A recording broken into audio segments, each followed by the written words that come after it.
fifth and final video of World History Chapter 2, Ancient Near East.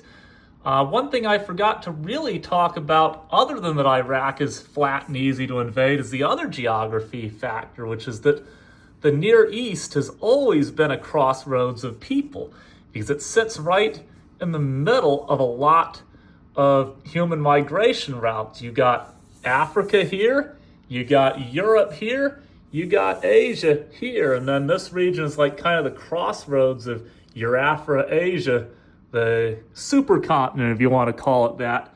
The other thing I forgot to mention is specifically the kingdom of Assyria. Part of the reason Assyria was so dominant from about 900 to 612 BCE is that Nineveh sat right at the crossroads of both the north to south trade routes and the east to west trade routes.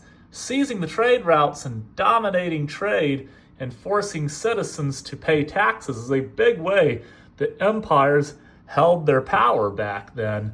And so sitting right at the crossroads in Nineveh was a big part of what made Assyria so strong. Also, a little side note, in the Bible book of Jonah, Jonah's supposed to preach to Nineveh, and that's when he says, no, I ain't doing that. That's a suicide mission. And he goes the opposite direction of where he's told to go and gets swallowed by the fish.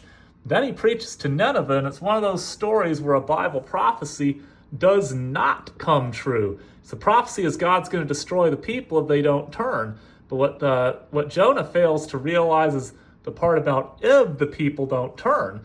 But the people did turn from their ways, and then God spared them, and Jonah was mad. It goes to show there's a lot of self-righteousness out there among a lot of religious people. We should not want people to be destroyed. We should want them to be saved. But hey, that's another story, but I just find that interesting. But now, here's a very quick little tidbit too I've heard.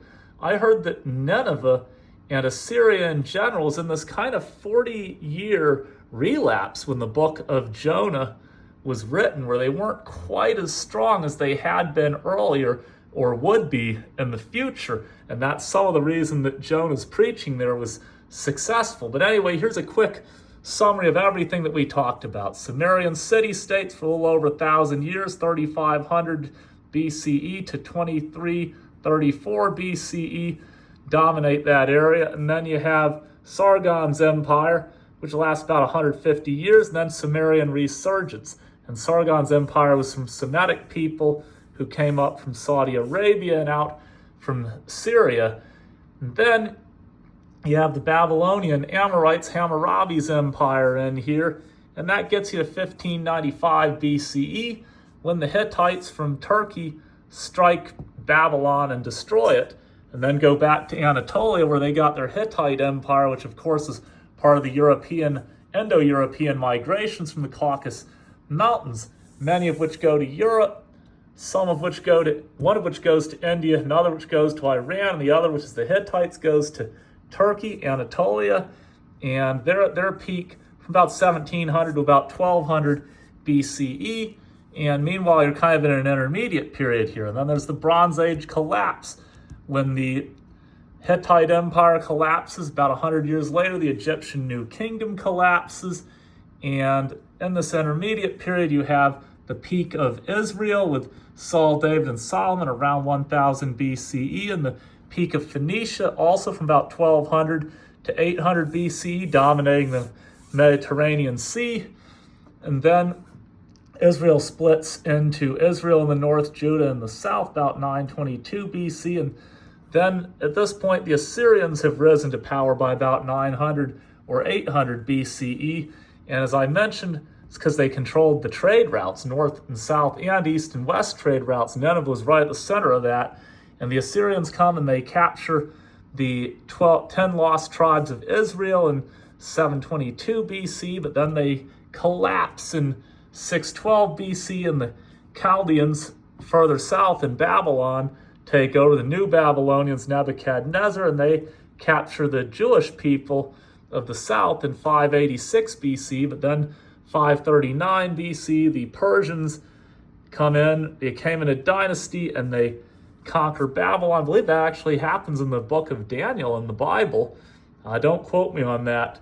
but that's kind of what I remember. And then 516 BC, the Israelites are sent out of Babylonian captivity back to the Holy Land to rebuild their temple. And there's 3,000 years of Middle Eastern history in a nutshell and a visual. And I know I got the timeline here, which I won't spend too much time on, but you can see that Sumerians, Akkadians, Sumerian Renaissance, Old Babylonians, and the Hittites are not considered part of that. They're part of these Indo-European groups, and but they dominate in this period. And then the Assyrians come in, and the New Babylonians, and you got the Phoenicians over there, which are the father kingdom of Carthage, and then Israel's absorbed into Assyria, Judah absorbed into the New Babylonian Empire. Then Mesopotamians, after 3,000 years of continuous history, kind of lose control to Persians, which we'll talk about in chapter 7, the Achaemenid dynasty, which frees the Jewish people, and they're allowed to rebuild their temple. And that's 3,000 years worth of history on the timeline, covering the early Bronze Age, and Iron Age.